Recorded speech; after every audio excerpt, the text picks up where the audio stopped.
Hello and welcome back to Matt's Automotive Channel. This is part 10 of the video series for the 97 Cobra engine rebuild. In the previous video, we had determined we had some pretty severely warped heads, so bad that the cams would not spin freely in them. So in that video, we went ahead and straightened these all out and then took these heads back to the machine shop where they remachined the surface here where the head gasket goes, so that's nice and flat now. So anyway, quite a bit of material was taken off of these heads to the tune of about 30 thousandths. In one of the previous videos, we kind of took some measurements and tried to estimate how much would have been taken off based on the factory measurements of the head thickness. And we figured about 30 thousandths. Well, we got it back from the machine shop, and that is exactly what was taken off total, not just this particular time, but these heads have been machined before from the previous owner. So anyway, a fair amount of material has been taken off these heads. And you're probably thinking, well, that's too much. The compression ratio is going to be too high. You might have problems with valve to piston clearance, that sort of thing. And you're right, except for you can have special head gaskets made for this kind of scenario. There's a company called, I believe it's Cometic, and I've ordered some special gaskets through the machine shop. I believe you have to go through some dealer that deals with them. I don't think you can directly deal with Cometic. I'm not sure on that. Anyway, they can make head gaskets up to 100 thousandths. So you can make up for taking off an extra amount of material on these heads.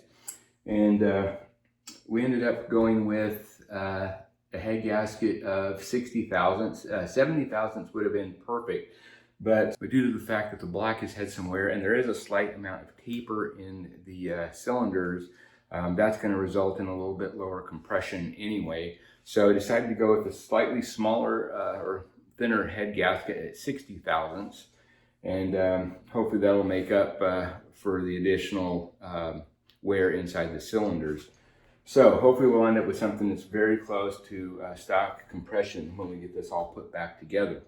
Now, in the previous video, we had some real issues straightening this head out. Actually, straightening it out was not too bad, but we actually over bent the thing, and then getting it back the other direction was very difficult.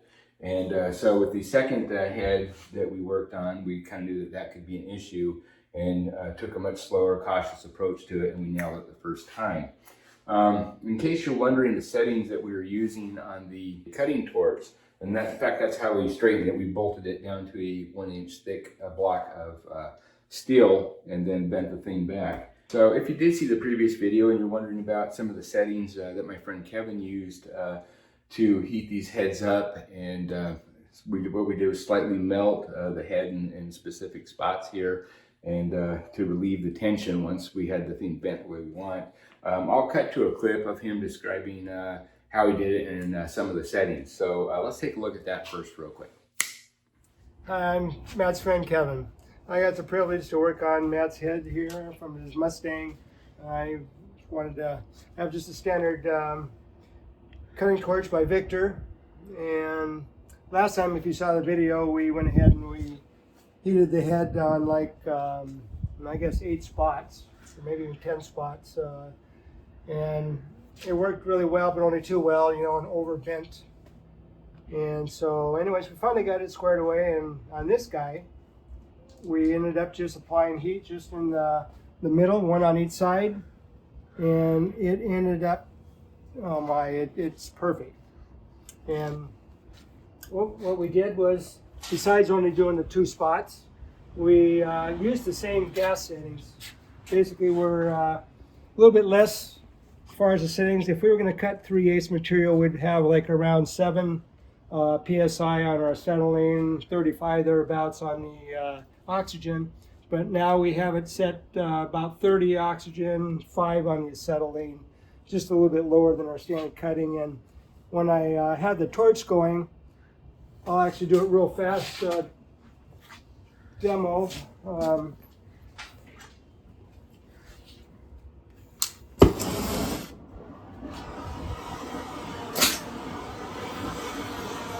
So if we're cutting, we obviously bring our torch all the way on down.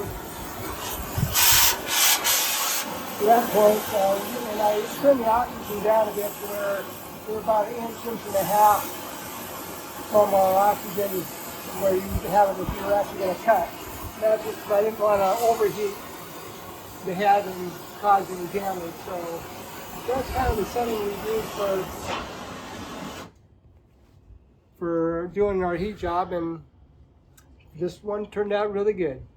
So what the amount of time that we used on the head here was probably about 8 seconds. When I had the torch flame on the actual head here, I held it about an inch away from the actual head and left it there until it just started to liquefy. Literally, it just starts right at the melting point, and you can actually see the little spot where it had melted there. And so did that on both sides, and so you'll literally be able to see the metal start to just liquefy, and that's pulled away. And on this particular one, this was the right amount. All right, I just want to emphasize one thing before I go any further. When working on a head, especially an overhead cam head, make sure that the top part of the head is flat before you ever take it to a machine shop. Reason being, if you take it to a machine shop, have them go ahead and mill the head here where the head gasket resides, and then you get your head back and then put the cams in, and then find out they don't spin freely due to the fact that the head is warped. You're going to end up having to straighten the head and then take it back to the machine shop to have them remill the bottom side where the head gasket is. That is exactly what happened to me, so please learn from my mistakes. So when checking the head, make sure it's flat, get a straight edge. This one here is actually within 1/1000th. And the filter gauge I have here, the smallest one I can get is 1.5 thousandths, but that's pretty good. That's within spec. If it's a little less than that, it doesn't matter. So I like to work my way from one side of the head all the way over, starting from the very edge where the valve cover gasket resides. So I just put the filter gauge in there and make sure that you can drag the straight edge in each point, and then also go up to where the cam caps mount. I like to go over each bolt and make sure that I can drag those, or there should be at least a fair amount of resistance. So you can see that this is absolutely perfectly flat here. I can drag it on every one of these. Yeah, no problem. Then all the way over to the other edge, and still perfectly flat. And obviously this wasn't the case before we'd straightened the heads out. So anyway, I just wanted to clarify that. If you have a pushrod motor, probably doesn't matter so much because you don't have to worry about the alignment of the cams. But if you have an overhead cam, definitely do this check first. So let's go ahead and move on. So that's where we are right now. And in this video, I'm not going to bother showing you me putting the cams back in, the cam caps, and reassembling all of this, because I did that in one of the previous videos when we discovered that the cams wouldn't spin freely once everything was reassembled. So I'm going to just go ahead and cut straight to the block, and we'll get started on that. The heads are back together, so now I can kind of forget these for now. The only thing that I haven't put in are the cam followers, and I'm going to wait on that till I actually have the heads bolted down, because as soon as you put the cam followers in, then you have to worry about clocking this thing right and interference with the valves and pistons when you bolt the heads down. So by leaving the cam followers out, I don't have those worries. Okay, I got the new piston rings on all the pistons, with the exception of the one that I had to replace. As you may recall, one of the pistons was seized in the cylinder, and this is why. It just got all wet and corroded and rusted itself to the cylinder wall. So I went to an engine rebuilder supply and then got a new piston to replace this one. And this is what I ended up with. And as you can see, there are some differences here. Although I was told it was the same, it's not. If you look closely, you'll see the little notch right there on that one. No notch in that one. And then I started to take off the old rings, and then here's the new compression ring. Started to put the new rings on here until I got to the compression ring, just to find out that this ring is too thick to go into this top groove. And the reason I didn't get a new piston is because Ford no longer manufactures them. So I ended up going on the internet, and I did find someone who had a supply of the Ford pistons and ended up getting a new one, which is this guy here. And you can see the differences here. Not only does this one have the little notch like it's supposed to, the thickness of the piston between the compression ring and the top of the cylinder is much thicker here. And also this groove is a few thousandths thicker as well to accommodate a thicker compression ring. So anyway, I'm gonna have to take, this is another one that I got that I was gonna use as the replacement. So I'm gonna have to pull this piston off, this connecting rod, and then replace it with the new one. Okay, so let's get this old piston off. Okay, now to get the wrist pin out, I'm just going to place it over this hole that I drilled, and then get a socket that's slightly smaller diameter than the wrist pin, and just tap it out.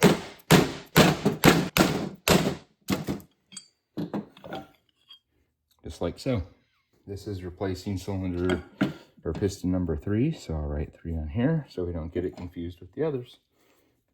Okay, now when installing the new one, I definitely want to lubricate the connecting rod here first. Make sure that you have just enough of the wrist pin showing here so you can get an alignment there so it sits in. And the other thing to note is that you'll see that each side of this connecting rod here is a little different. You got a little squiggly thing here on this side, and that faces the back of the motor. And the piston with the little notch there faces the front of the motor. So make sure that those two are opposing each other like so.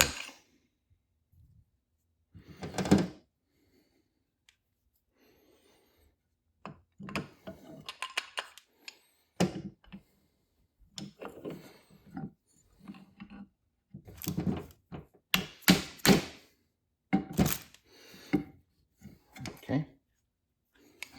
Then once that's in, we can go ahead and put our little C-clips or keeper rings in on each side. All right, I found the best way to put these in is to put them in this direction with the open end down, and it'll squeeze together as you push it in, just like so, and then just keep pushing until it clicks into place. There we go, and always make sure that it's fully seated on both sides. Now we can go ahead and install the piston rings.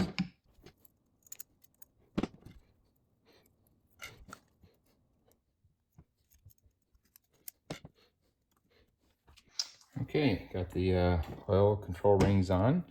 Now we'll install the second compression ring or oil scraper ring, and there is a top and bottom. This one actually has a little taper on one of the sides, so it's very important that it be installed correctly.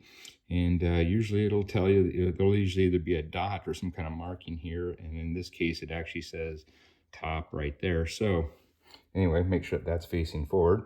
And then you also want to offset these, the two rings, by 180 degrees. So you don't want the ends to line up.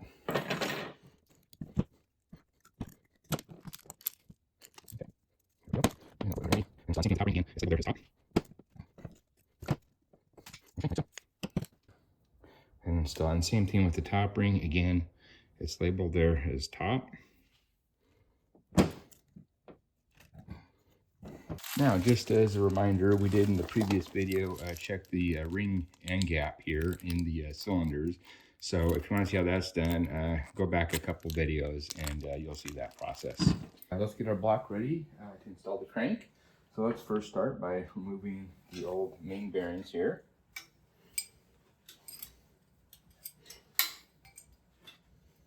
We've already cleaned this block up pretty good, but I want to make sure that all the passages are clear. So I'm going to hit this with some compressed air and just kind of blow out any dust or debris that may be left in the motor.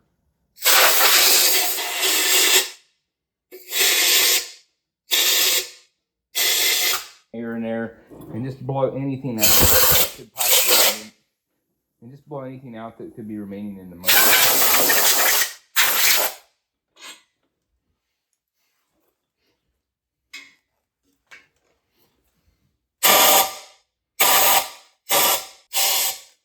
I'm seeing some debris come out. Wow, a lot of debris is coming up over here. Look at that. You definitely want to get everything out.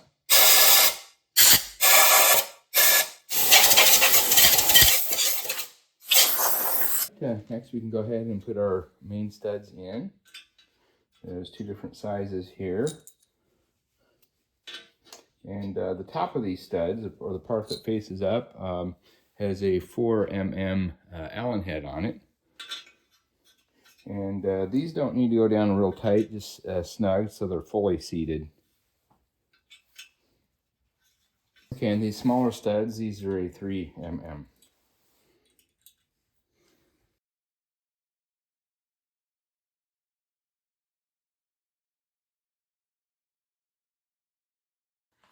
One thing I wanted to point out before putting the rest of them in, there is another one of these studs of the larger variety that is a little different. As you can see here, this has some extra threads on the top, and that's basically so this part can thread onto it, which actually supports the oil pickup tube. And just make sure that goes into the right position, which is going to be right here. Okay, now let's finish putting the rest of these in.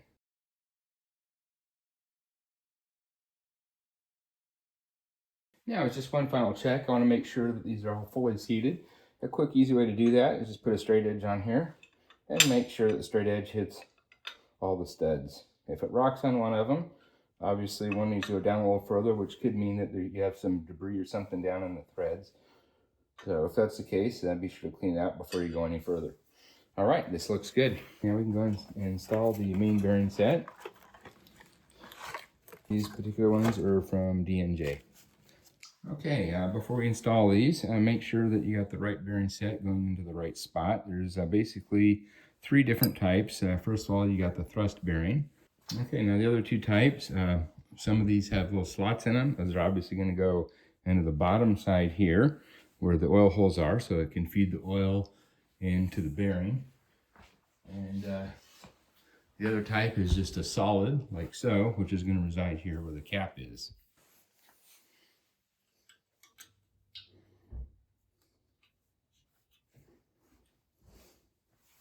Okay, now we can install the bearings on the other side, which are going to be these bearing caps. There's one that's a little different than the others. And this is the thrust bearing here, which obviously going to get this one. Again, make sure that these are all cleaned up and there's no debris in here before installing these. And again, very simple, just a little tang. Line up with the tang and the cap here, and then just kind of push it together. Now, this last piece of the thrust bearing here will actually sit right in here on the bottom side, but I'll put that in right before we install the crank. Otherwise, it might fall out here in the meantime. All right, now as we did with the block, we want to make sure that all the oil passages here are free of debris. So we'll inject a little bit of air in here and see if we can blow anything out.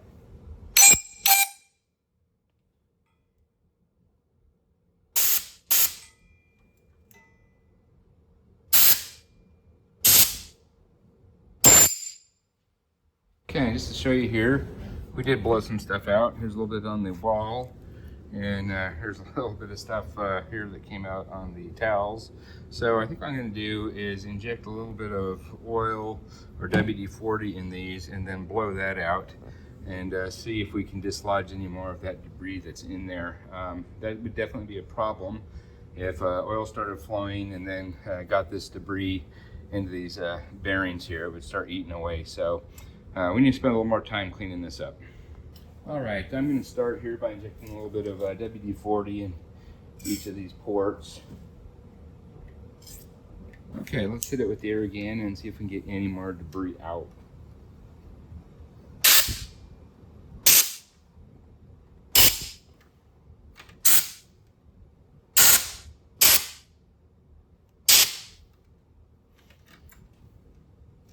All right, we got the debris washed out of the crank now, and it'd be a good idea to go over this one more time with a towel that's lint-free. You definitely don't want any foreign material in here at all whatsoever.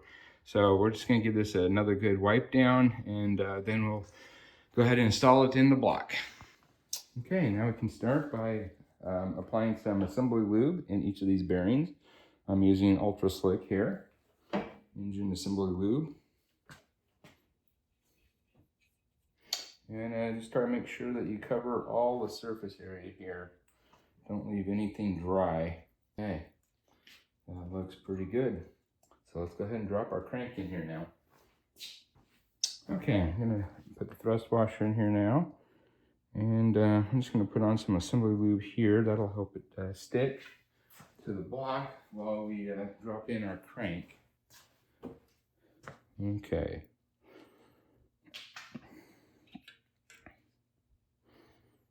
There, that should hold it. Now let's drop the crank in.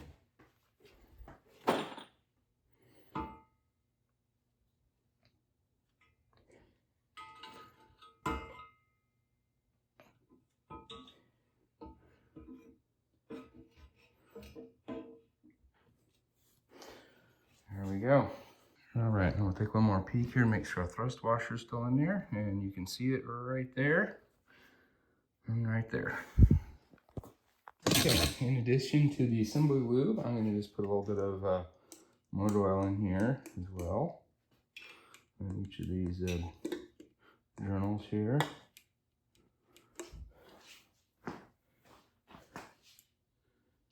Okay. And just make sure it spins freely and nothing hits. Looks good. Oop, our bearing's coming out here. Make sure I slide that back in here before we put the main caps on. Okay. Okay, now it does matter where these caps go, of course. Of course, this is the number 5 one, or for where the thrust washer resides. And they are all labeled. They're stamped in the side here as to what order they go into. This is number 5. So basically we're going to look for number 1, and we'll start at the front of the motor and work our way back. There's also a little arrow here that should be pointing towards the front of the motor. And right here you can see that this is number 2. And let's see here, there's 3. Where's our number 5 or number 1? Here's number 1. And you can see right here, number 1. So we'll go ahead and put some assembly lube here and then drop it on motor. Okay, so make sure you got a good deal of assembly lube there. And again, make sure that it's on all the surface here, the whole thing. And the little arrow should be pointing towards the front. This is cap number 1, which is going to go right here. Like so. Okay, and then I'll just repeat that process all the way back.